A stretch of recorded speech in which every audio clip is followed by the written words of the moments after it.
Kerry Joseph, I know obviously it's an honor to be nominated, but it's not the trophy you want Grey Cup week. It is an honor. It's a special award, and it's a level of respect that you see that you get from around the league, and a credit to your teammates for being out there with you week in and week out. So it is a great honor, and but the ultimate prize is still ahead of us. The reaction this morning when you found out, because I know a lot of people were thinking it could be Henry Burris, a lot of people were thinking it could be Joe Smith. What was your reaction when you found out this morning? It was a feeling of joy inside. It really was. I'm not a real, rah-rah emotional guy, but inside, you know what, it was a real joy because I've worked hard from this off season until, and throughout the season, and to be honored that way, I think it's a great achievement. Is there a sense of validation here? I wouldn't say it's a sense of validation. You know what? As a player, you work so hard to be the best, and it's been my mentality.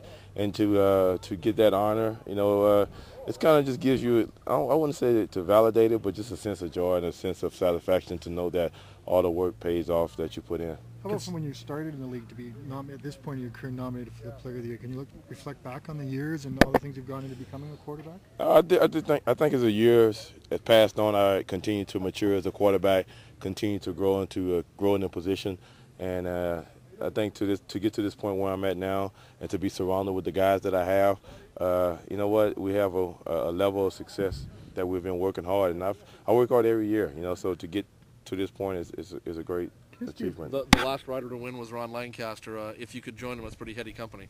It would be. It's a guy that had a great career in the CFL, and to be up there and honored with him would be great. And to be able to hopefully win that and also win the Grey Cup, I think that would be a great cap off for the year. What are your thoughts on your competition, Kevin Glenn, who's having also a pretty good year himself in Winnipeg? Yeah, he is. Kevin is having a great year, and he's had a great year from week one. And, I have all the respect for Kevin and the player he has been this year, and the things that he has done to lead his team to where they're at now. Is it important to you for you to win this award for the league? It's out of my control. You know what? It's like right now, to be honest, from the West, it's great. You know what? And if it happens when the time comes, it would be great and everything. But I'm not going to focus on that. I got some things I want to focus on before that. So we'll see what happens when that time comes. To what do you attribute your success this season? Tomorrow. A key factor there? I think it's a lot that's involved. I worked hard, like I said, from day one of picking up the system. Being a better quarterback this year and not making the mistakes in crucial points in the game, and just being a leader. And then to have the talent that's I'm surrounded with, it makes my job easier, and also the offense and the coaches that we have. You put all that in together, you have a combination for success. Do you expect maybe some people that maybe have been booing you last year to be chanting MVP here on Saturday and on the 11th? I don't know what's going to happen, but I know.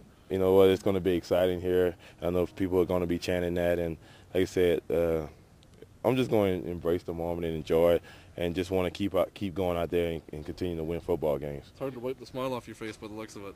I'm just laughing at the questions y'all are asking me, but it's truly is a blessing, and it goes to show, and if you work hard at the things that you dream about and work hard to be successful, your dreams can come true, and you can find success at the end of the road. We know you've mentioned before awards really isn't a big focus of this team, but you must be proud of Kerry for him to get that nod for the West Division.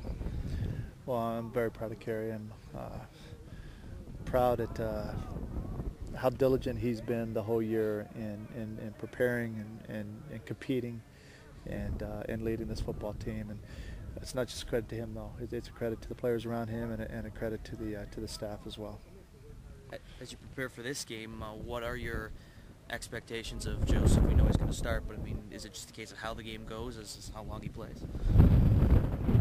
Yeah, it's kind of a moving target, to be honest. I don't think there's a cookie cutter that we want to adhere to strictly. I think we'll see how the game goes and how we're playing, and he may come out earlier, he may come out later. Kerry said he'd like to play the whole game. I'm thinking that's not going to happen. Yeah, shocker. That probably will not happen.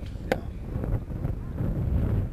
With all the hysteria about the home playoff game, how do you keep the players focused on this game? You were pretty successful doing that last week.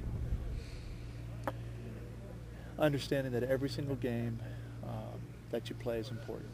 Doesn't matter where your record is. It doesn't matter where you're at in the standings. You know, you don't get a lot of football games in your career. Some more than others. You know, and you got to make every game count, because when you do that and you make every play within a game count, then that shows your level of maturity and professionalism, and what you're getting paid to do. And at the end of the day, that's what you need to focus on. Last week, you didn't really know until right before the game that second place was secured. Now you've been hearing about it all week. Is it a tougher challenge this week to keep the players focused because of that? Well, again, it's different from each individual. You know, everybody's a little bit different, wired a little bit differently. You know, tell the coaches to make sure that their individual groups that they coach that they stay as professional as they can in the way that they prepare. You know, we understand that you can't be serious all the time, and that things that, you know, there needs to, guys need to stay loose, but we also need to focus on making sure that when we take the field, right, it's your job to know your assignments. It's your job to play with effort, and it's your job not to let your teammates down. And those are the principles and the things that we continue to hammer to our players and to teach them. Do you have a better idea today of who may or may not play as opposed to yesterday? Not really. Yeah, it really is a day-by-day thing right now. I think Henri looked a little bit better today. I think Corey's turned the corner a little bit, but I think they're both still questionable. Marcus is probably questionable on the defensive side of the ball. Will Josh Ronick know the offense well enough to be able to start if you need him to? We hope so. He'll know enough to be productive, you know. But I think it's unrealistic to think that we could do everything with him, you know, in our offense. We obviously won't be able to do that.